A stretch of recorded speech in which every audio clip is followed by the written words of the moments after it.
large-scale gourmet marketplaces will be held.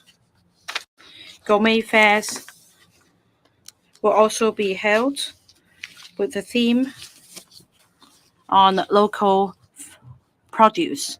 And the cinema day will also be held this Saturday at a ticket price of $30. Using the Victoria Harbour as a backdrop of a stage, the Harbour Chill Carnival will also be held. Different arts, culture, I&T organizations will be organizing different activities for the public through diverse activities under the Happy Hong Kong campaign, together with the consumption vouchers just dispersed. I hope that members of the public will have a great time, meanwhile stimulating local spending. Next,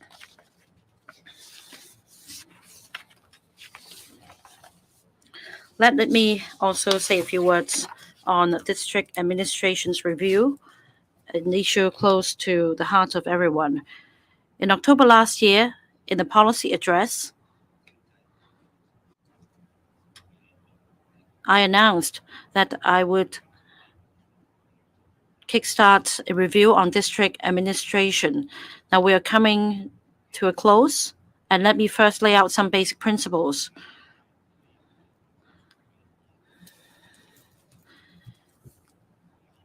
Starting from 2020, when the 6th term of district council began, a large number of district councillors contravened the relevant regulations and conducted themselves in a way that had gone beyond the functions delegated to them as members of an advisory structure. Some of them even engaged in unlawful behavior endangering national security. They deliberately incited hatred and sought to draw a divide in society. They resorted to unscrupulous means to hamper people's livelihoods. Many district councillors refused to take the oath or the affirmation, and using various excuses to resign.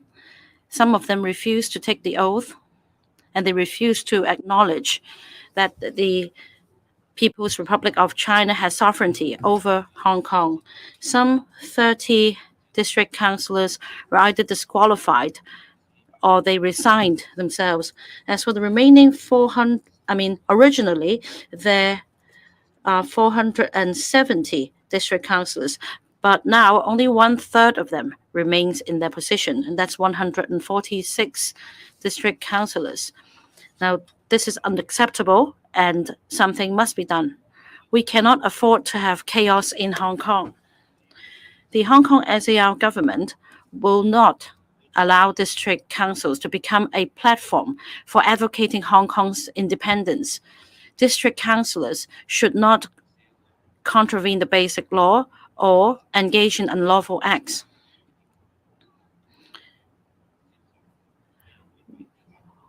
We do not accept the district councils being hijacked.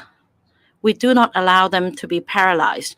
We must not allow the black sheep of the family to destroy our system. And that is why, from a systemic point of view, we should take preemptive action to prevent a repeat of what happened to our district councils.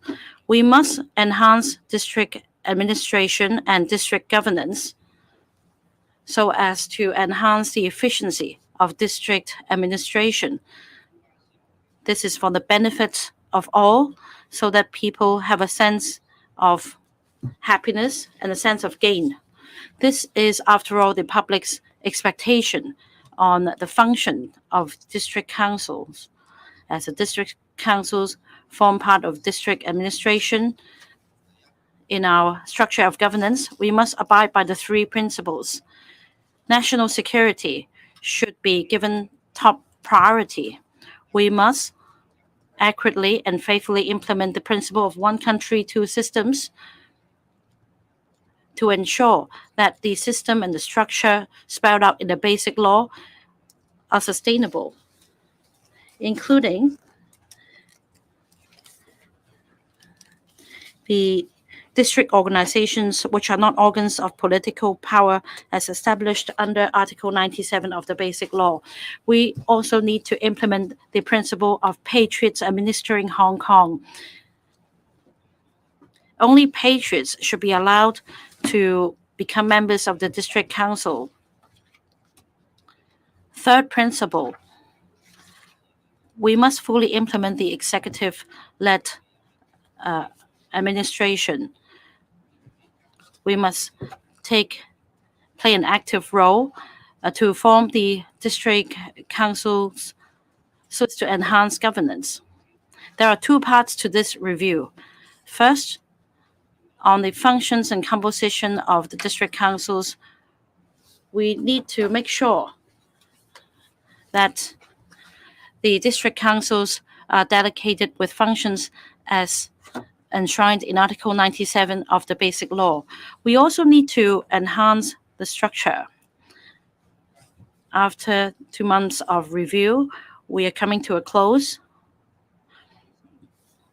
And I'd like to take this opportunity to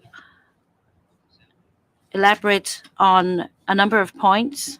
First, there is a general concern on whether district councils should remain. District councils is an important part of the advisory structure in our government. I believe it should be kept. Second, in terms of the method of returning the district councils, we must abide by the basic law. Electoral elements shall remain so that patriots who love the country and love Hong Kong and are dedicated to public service can find a way to serve the public.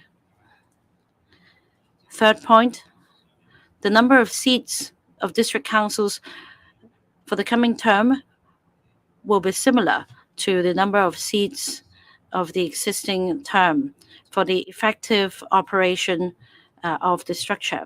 In terms of reward and remuneration and honorarium, we should take a similar approach for the effective operation of district councils. At the same time, we will also enhance governance at the district level so as to enhance its efficiency. We will take a more active role in terms of leadership and coordination so that members of the public can benefit from enhanced governance. Resources should be optimized and used in areas most needed. We are finalizing the details of the review, and we will make an announcement of the details of the review in due course. The floor is now open to questions. If you wish to put up questions, please put up your hand. Please limit yourself to 2 questions each. Before putting your questions, please also identify your media outlet. On my side, second row, the journalist over there. Questions from the South China Morning Post. Firstly, you just recently talked about the reforming of the district council.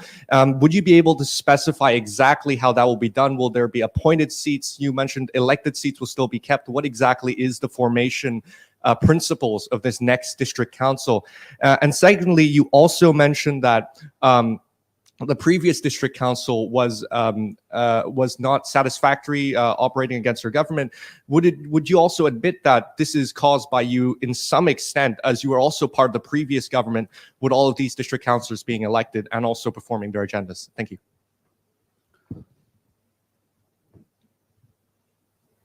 In regard to the methods of becoming a district council member, I have mentioned that will be multi-ways of entry.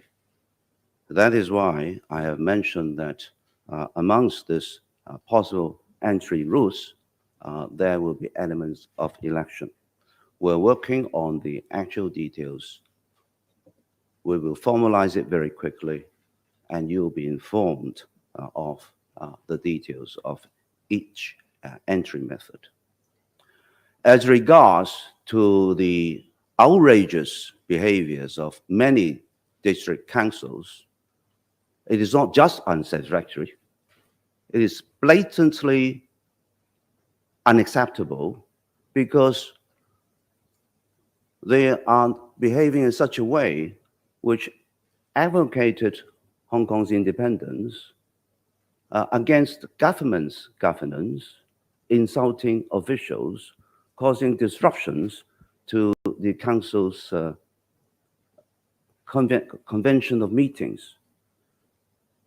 A lot of them refused to take the oath.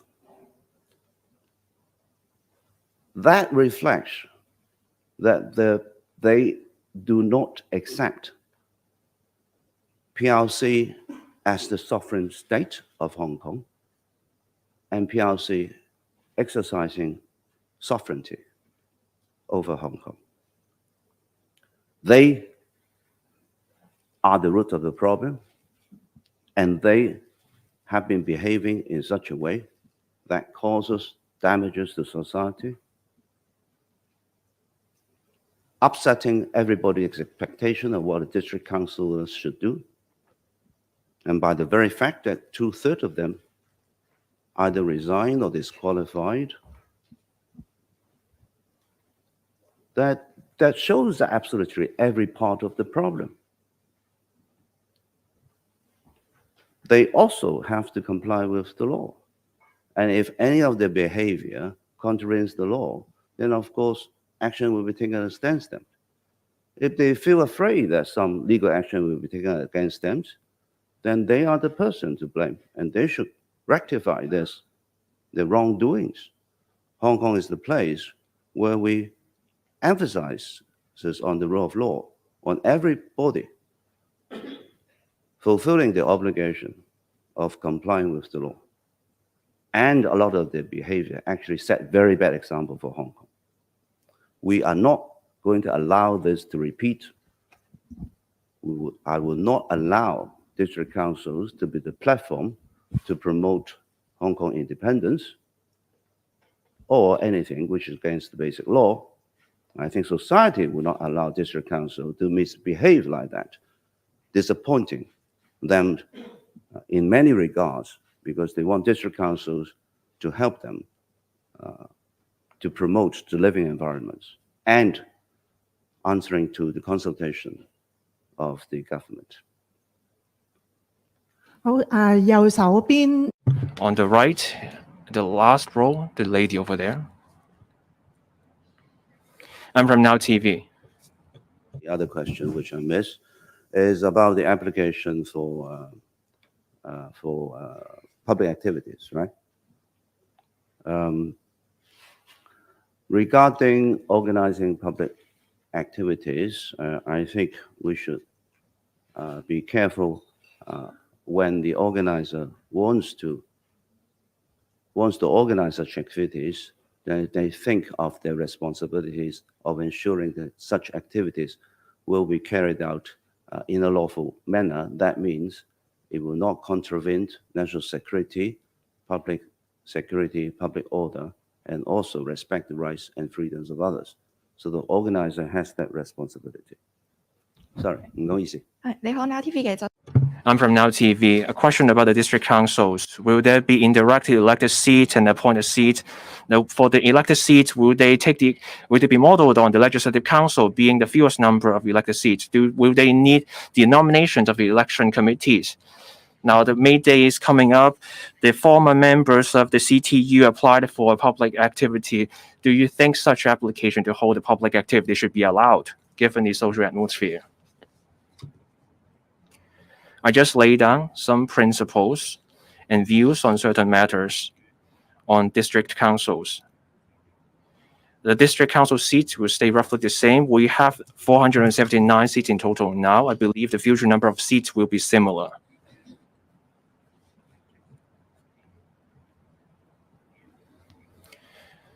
On eligibility, we are working on the details.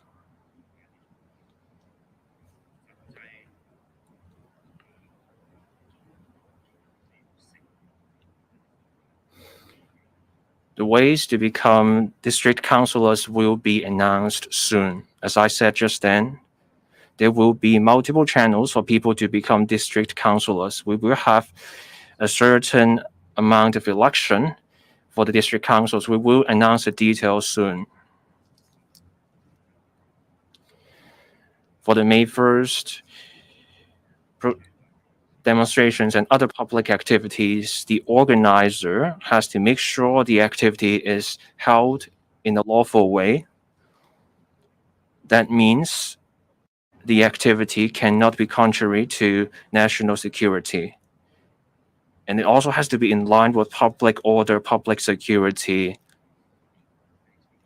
And it cannot be contrary to the freedoms and rights of other people. The organizer has the responsibility to ensure any public activity held is done in an orderly manner and not against the law. So the organizer has to think things through. There are many ways to make their views known. If they choose one option, that is public activities, then the organizer has to make sure that the activity is conducted in accordance with the law, and they have the responsibility. The Commissioner of Police has a duty under the Public Order Ordinance to consider the relevant factors in deciding whether to issue a letter of no objection. And in issuing the letter of no objection, conditions may be imposed. That's for the Commissioner of Police. Now we're almost out of time, so we will take the last question on my side in the middle, the lady in checkered shirt. I'm from Ta Kung Pao. Normalcy is resuming. There are arguments wondering whether we can speed up the development in the Southern District and the Island Line West. The government is taking an infrastructure-led approach. If we wait till the redevelopment, can we skip the redevelopment? Can we have the line before the redevelopment of Wafu Estate? If we rely on the Invigorating Island South office, but there are constraints on the powers of that office, can we elevate that office so that someone, a Secretary of Development or the Deputy Secretary of Development, can take charge of the coordination? On Invigorating Island South, the office is taking forward the relevant development according to the plan. We need to work on hardware as well as software. There are works to be carried out. We are following the schedule, and there are different policy bureaus and departments chipping in to take it forward. In short,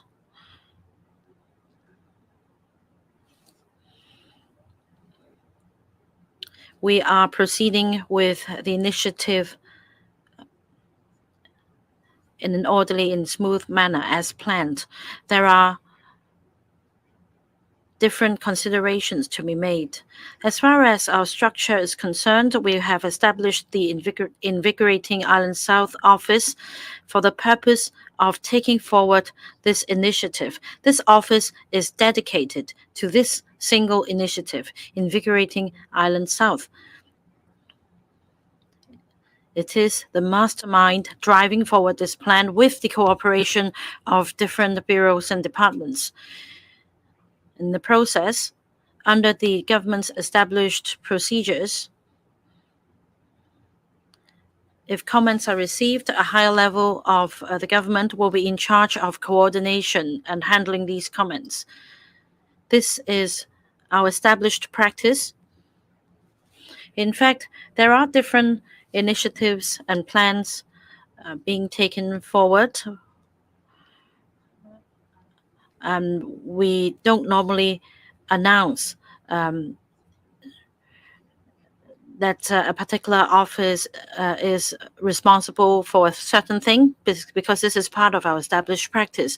If there is a need to elevate our work to a higher level of the government, we will do so as part of our established mechanism. As for the